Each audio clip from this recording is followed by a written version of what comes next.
Assalamualaikum warahmatullahi wabarakatuh.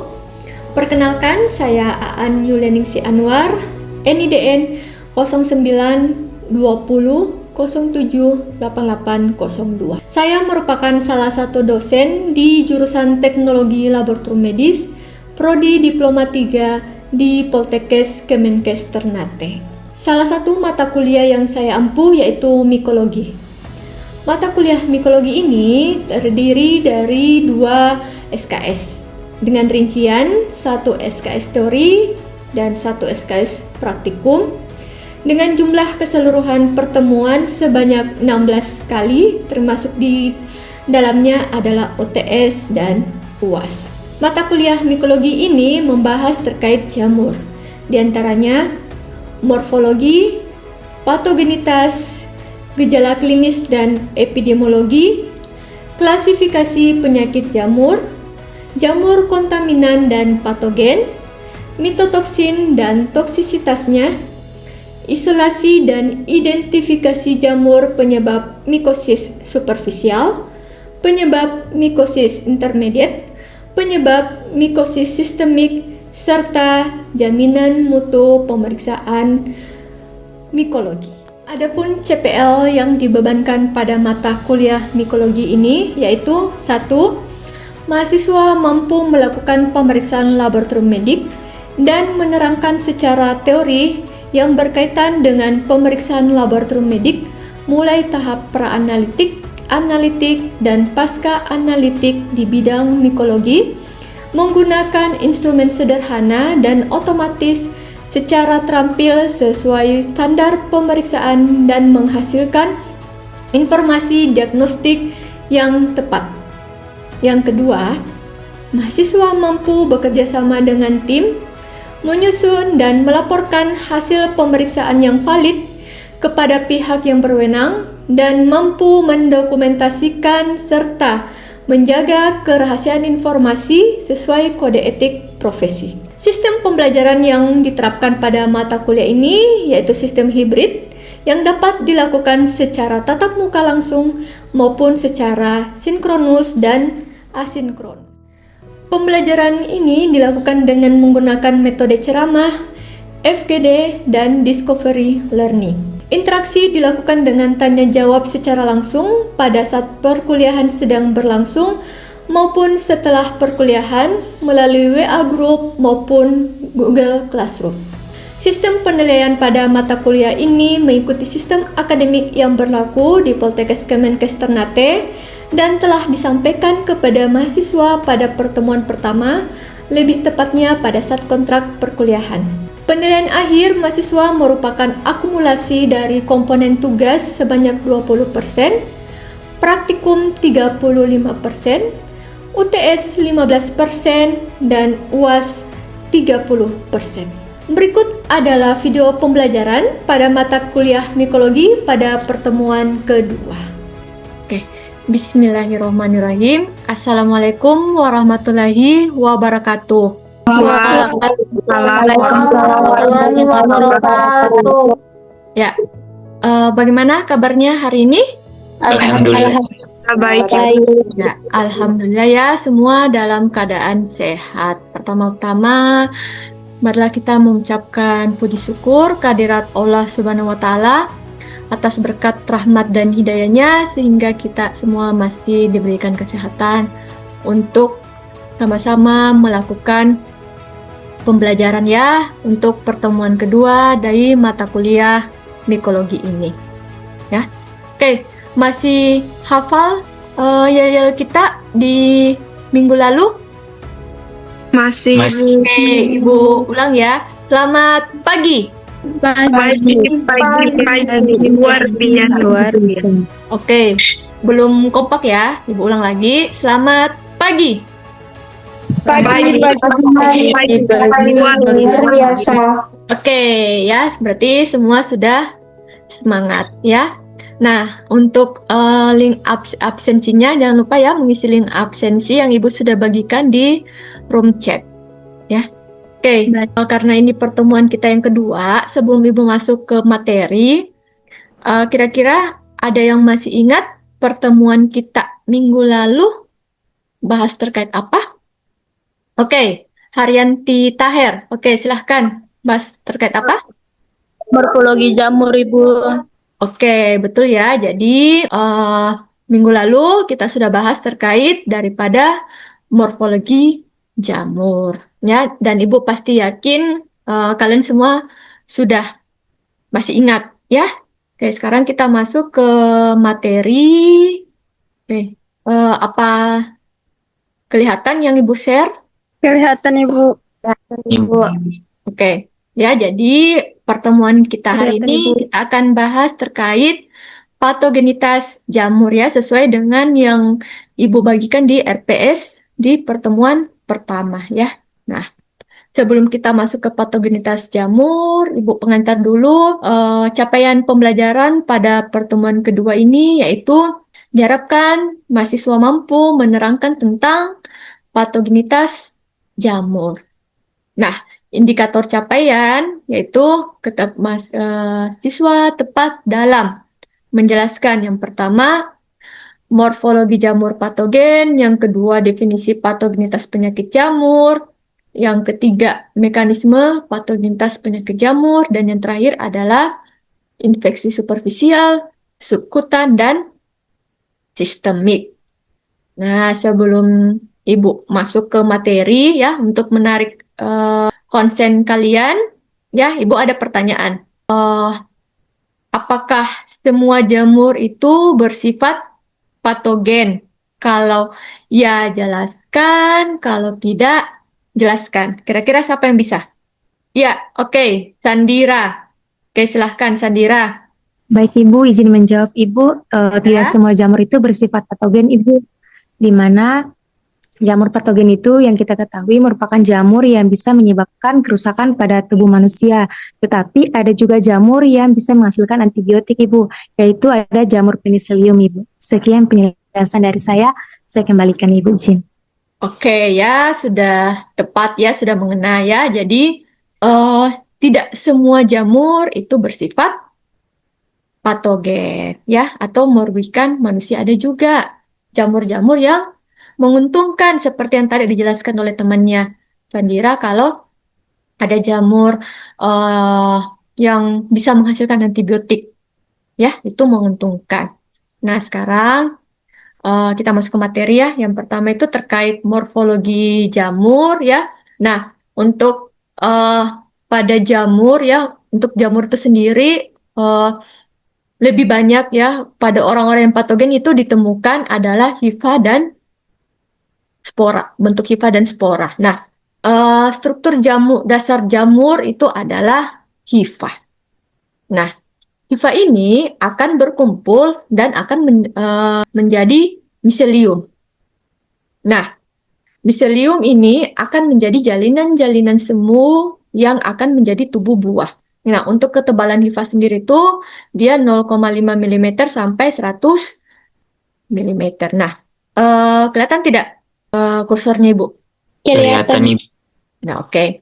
Nah, ini adalah bentuk ya daripada hifa, tapi ini adalah miselium. Kenapa miselium? Karena bukan hanya satu hifa, ya. Jadi ini hifa, ya. Kalau dia cuma satu seperti ini namanya hifa. Sedangkan ini karena dia sudah berkumpul banyak, maka namanya miselium. Kalau kalian mau lihat, lebih mudahnya kalau kalian pernah lihat bambu, ya. Nah, itu seperti itu hifa, ya. Nah, kemudian untuk bentuk spora itu ya, dia bentuknya seperti bulat, tapi kalau kita lihat di mikroskop, dia sebenarnya bukan bulat utuh, tetapi kayak semacam beras. Kalau Ibu bilang dia kayak bentuk beras ya, di mana ukurannya dia itu bervariasi. Terus untuk jenis-jenis sporanya ini ada bentuk konidia, ada bentuk edemospora, zoospora, dan yang lainnya. Nah, kemudian kita lanjut. Ternyata hifa itu ya ada memiliki macam-macam hifa. Ada yang bersepta, tak bersepta, dan dia juga ada yang bersepta dengan sel-sel multinukleat. Nah, apa bedanya? kalau dia tidak bersepta atau aseptat, itu dia tidak mempunyai dinding sekat. Sedangkan kalau dia bersepta, dengan sel-sel uninukleat, dia itu membagi hifa menjadi ruang-ruang atau sel yang hanya satu nukleusnya saja. Kalau septa dengan sel-sel multinukleat, itu dia isinya dalam satu sel itu ya lebih dari satu nukleus.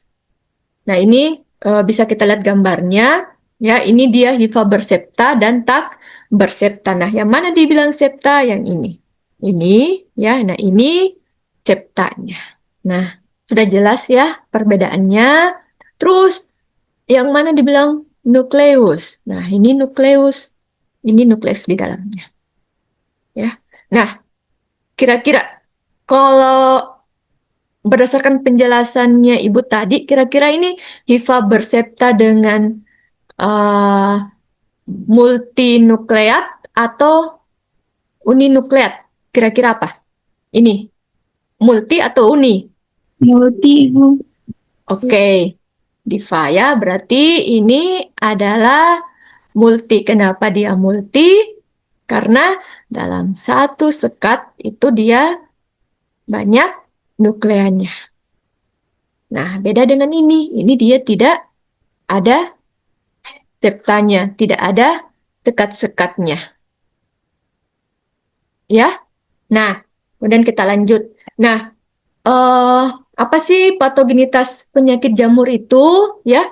Nah, jadi patogenitas penyakit jamur adalah kemampuan jamur untuk menyebabkan penyakit pada inang atau organisme yang diinfeksi. Ya.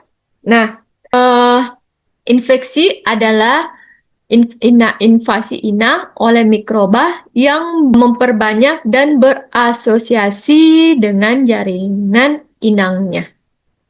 Nah, untuk patogenitas jamur sendiri itu dia bergantung pada pertama jenis jamur, yang kedua imunitas inang, dan yang ketiga adalah bagaimana jalur masuk ke tubuh. Ya. Nah, yang pertama terkait dengan jenis jamurnya ya. Nah, setiap jamur itu dia akan berbeda dalam patogenitasnya, dalam menyebabkan penyakit. Contohnya, jamur Candida albicans ya. Jamur Candida albicans itu dia akan menyebabkan terjadinya candidiasis. Contoh lagi, Trichopiton spesies itu akan menyebabkan terjadinya tinea. Nah, kemudian imunitas inang ya. Nah, patogenitas jamur juga bergantung dari imunitas seseorang ya. Apakah orang ini dengan sehat atau dengan orang yang mempunyai kekebalan tubuh yang lemah. Contohnya pada orang yang DM atau pada orang yang HIV, ya itu akan jelas berbeda jenis jamur yang menginfeksi dengan orang yang sehat. Terus jalur masuk ke tubuh. Ya, nah untuk jalur masuk ke tubuh ini ada berbagai macam ya. Misalnya dengan cara inhalasi, terus melalui luka yang terbuka, melalui mukosa juga, atau kontak langsung dengan kulit. Misalnya ada jamur, terus kita kontak langsung. Ya, itu juga bisa. Itu berbeda jalur masuknya ya. Nah, kemudian bagaimana sih mekanisme patogenitas daripada penyakit jamur itu sendiri? Ya, nah, masuknya jamur ke inang itu melalui pelekatan dan kemudian akan melakukan penetrasi ke jaringan inang. Setelah masuk, akan menyebabkan perkembangan penyakit dan penyebaran jamur itu sendiri. Untuk yang tadi Ibu jelaskan ya, Ibu sudah jelaskan di slide sebelumnya kalau jamur patogen ini dia dapat menginfeksi inang melalui berbagai cara. Ya. Nah, ada yang menghirup spora, ada yang secara kontak langsung dengan kulit, atau melalui luka yang terbuka. Ya. Nah, setelah masuk ke dalam tubuh, maka jamur ini akan melakukan interaksi dengan sistem kekebalan tubuh kita. Terus dan menggunakan berbagai mekanisme untuk menghindari pertahanan tubuh kita, atau dia menghindari antibodi dan akan menyebabkan terjadinya penyakit. Nah, secara mekanismenya ya, jalur-jalurnya itu mekanisme secara adesi ya. Nah, kalau secara adesi itu bagaimana? Dia itu jamur ya, dia akan menempel pada permukaan sel inang, kemudian sel inang melalui adesin. Jadi dia melibatkan adesin. Terus invasi ya, mekanisme secara invasi dia masuk melalui luka. Terus mekanisme produksi toksin. Nah, beberapa jamur itu akan menghasilkan mikotoksin yang akan menyebabkan terjadinya kerusakan sel. Sel rusak sehingga bisa masuk. Terus penghindaran imun atau penghindaran antibodi. Kan setelah masuk ke dalam tubuh itu pasti kan akan ada antibodi kita nih ya yang akan melawan. Nah, bagaimana jamur bisa melawan sistem antibodi? Itu dia dengan cara mengubah permukaan sel jamur, itu dia akan membentuk biofilm ya. Nah, biofilm ini sehingga tidak dikenali oleh tubuh kita, antibodi kita. Dia akan terhindar ya dari antibodi. Oke, sampai sini ada yang mau ditanyakan atau Ibu lanjut dulu? Belum, Ibu.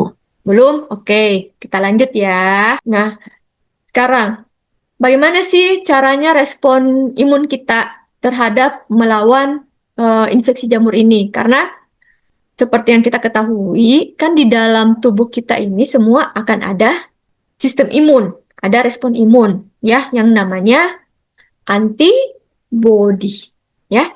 Nah, sistem imun tubuh ya itu akan merespon infeksi jamur yang masuk melalui kombinasi ya. Jadi dia akan melakukan kombinasi antara respon bawaan atau innate dan adaptif. Nah, respon bawaan itu dia akan melibatkan sel-sel seperti makrofag dan neutrofil ya, di mana sel-sel ini dia akan mengenali dinding jamur melalui reseptor ya seperti dektin 1. Ya, jadi setiap mikroorganisme itu dia memiliki reseptor yang berbeda-beda. Sama seperti manusia, misalnya ESI ya. ESI. Nah, kira-kira bagaimana ya dia memiliki reseptor atau ciri khas tertentu sehingga kita bisa mengenali dengan jamur ya. Nah, jamur itu dia memiliki juga reseptor. Seperti yang tadi yang Ibu sebutkan, dia reseptornya adalah salah satunya adalah dektin 1 atau dektin 1. Sehingga bisa dikenali oleh antibodi kita ya. Kemudian akan memakan dan menghancurkan jamur tersebut ya. Nah, kemudian untuk respon adaptif ya, itu dia akan melibatkan sel T ya. Contohnya sel T yang dilibatkan adalah sel T helper 17 ya, di mana sel T helper 17 ini dia akan membantu ya merekrut neutrofil ke lokasi terjadinya infeksi. Nah, kemudian antibodi ya. Nah, antibodi ini atau sel B ya, antibodi atau sel B ini akan mengenali permukaan jamur dan membantu menetralisasi jamur di fagosit. Sehingga kombinasi inilah yang menyebabkan infeksi infeksi oleh jamur ini bisa dieliminasi di dalam tubuh kita ya. Itu. Nah, kemudian kita masuk ke infeksi superficial, subkutan, dan sistemik. Nah, apa sih perbedaannya dari superficial, subkutan, dengan sistemik? Ya, nah, sekarang kita bahas satu-satu. Nah, untuk mikosis superficial itu adalah infeksi jamur yang menyerang lapisan kulit terluar dari rambut, kulit, dan kuku. Jadi dia cuma bagian luar saja. Dia cuma mengakibatkan apa ya? Kayak perubahan estetik pada tubuh atau kulit atau rambut orang yang terinfeksi. Dia tidak sampai masuk ke dalam tubuh. Dia cuma menyebabkan kurang estetik ya bagi orang. Nah, contohnya ini ada pidra hitam ya. Ini ada pidra hitam yang biasa ada di rambut, ditemukan pada rambut. Terus ini dia Malassezia furfur ya yang biasa ada di punggung. Ini banyak ditemukan pada punggung orang-orang yang berkeringat. Nah, kemudian ini ada pedra, ini sama pedra hitam, pedra putih. Terus ini Tinea nigra ya, Hortae Wernicke ya. Nah, kemudian mikosis subkutan ya. Nah, berbeda tadi dengan mikosis superficial, kalau superficial itu dia cuma bagian terluar. Sedangkan kalau subkutan dia sudah masuk menyerang lapisan bawah kulit. Lapisan bawah kulit ya. Contohnya apa? Mikosis subkutan sporotrikosis yang disebabkan oleh Sporotrix skenki. Ya, ini juga contoh yang lain ya, ada chromoblastomikosis ya, ada ini sporotrikosis. Nah, ya ini dia kayak melepuh-melepuh seperti ini. Ini sebenarnya adalah jamur ya. Nah, kemudian mikosetoma anti actinomycetes. Ya, ini biasanya ya. Pasti kalian banyak lihat ini biasa pada kaki. Nah, kemudian kita lanjut ke mikosis sistemik. Ya, untuk mikosis sistemik ya itu dia sudah masuk ya menyerang bagian dalam ya, dia masuk melalui paru-paru, saluran pencernaan atau infus. Nah, mikosis sistemik ini lagi dibedakan menjadi dua kelompok, ya, yaitu patogen primer dengan oportunistik. Nah, apa perbedaannya?